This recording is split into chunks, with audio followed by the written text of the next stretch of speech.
let's construct this graph of this line. Now notice that this line is given in slope-intercept form. We have the intercept, which is 5, so let's put a point there at 5 on the y-axis.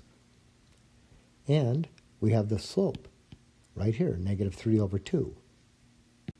Now, the bottom number tells us the change, the horizontal change from any other point on the line. So we're at this point right here, and we're going to make a horizontal change of 2. So we're going to go to the right 2 because it's positive, and the top number tells us the vertical change. Negative means we're going to go down. So we're going to go to the right 2, down 3. So let's do that. Let's put a point there. Let's move to the right 2 and down 3. We'll draw a point there. So to the right 2, down 3 puts us right here. And let's pass a line through those 2 points. And there's the graph of that equation. Now, to graph this line, notice that the variables are on one side and the constants on the other. So, and the 4 and the negative 3 go nicely into the negative 12, no fractions. So we're going to use the intercept form. So what we're going to do is we're going to create a little table here. We need only 2 points. So we'll create our table. We'll choose x to be 0. I'll put a star there indicating that's the one I'm choosing. And if x is 0, 4 times 0 is 0, that term is gone. And we're left with negative 3y is negative 12. Negative 12 divided by negative 3, well, that'll go 4 times. And then if we let y be 0, okay, so if y is 0, that term is gone, right? Negative 3 times 0 is 0, that's gone. And we get 4x equals negative 12. 4 will go into negative 12, negative 3 times. So now we have 2 points, 0, 4. Let's plot that one. 0, 4, that's right here on the y-axis. And then this point here, negative 3, 0. So negative 3 on the x and 0 on the y.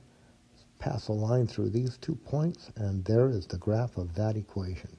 Now, you know what I'm going to do here? For 31 and 32, for these 2 down here, for 31 and 32, I'm going to do these on the same coordinate system. So, now remember, back in number 29, up here, on the top left, and number 30, we had both variables appearing, so we got slanted lines, right?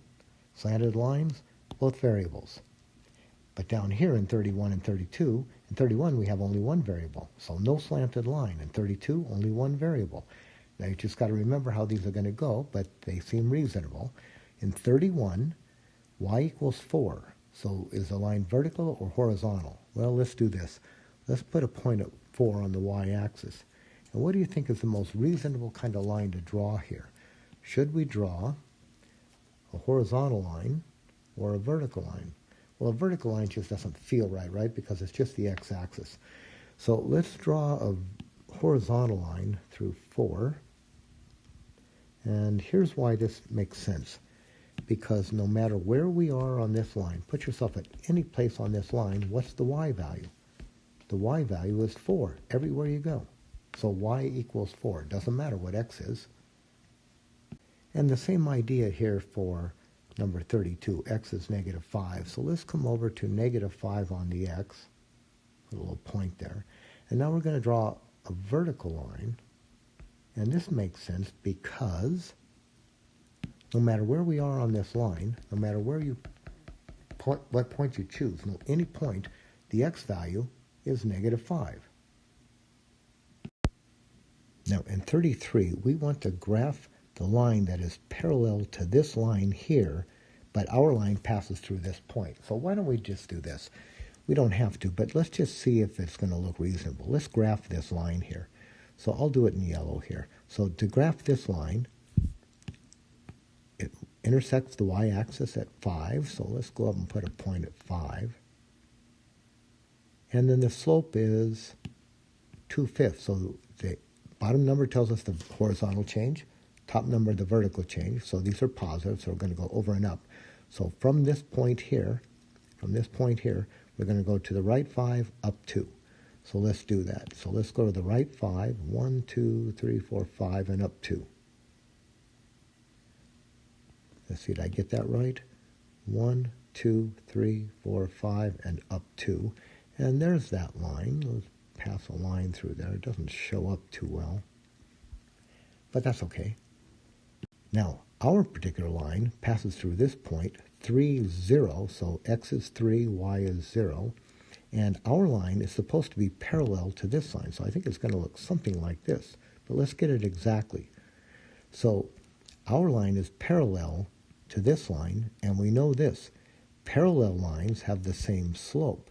So the slope that we're talking about here is 2/5. So let's come over to our point, and we'll go over 5 up 2, right? Same slope.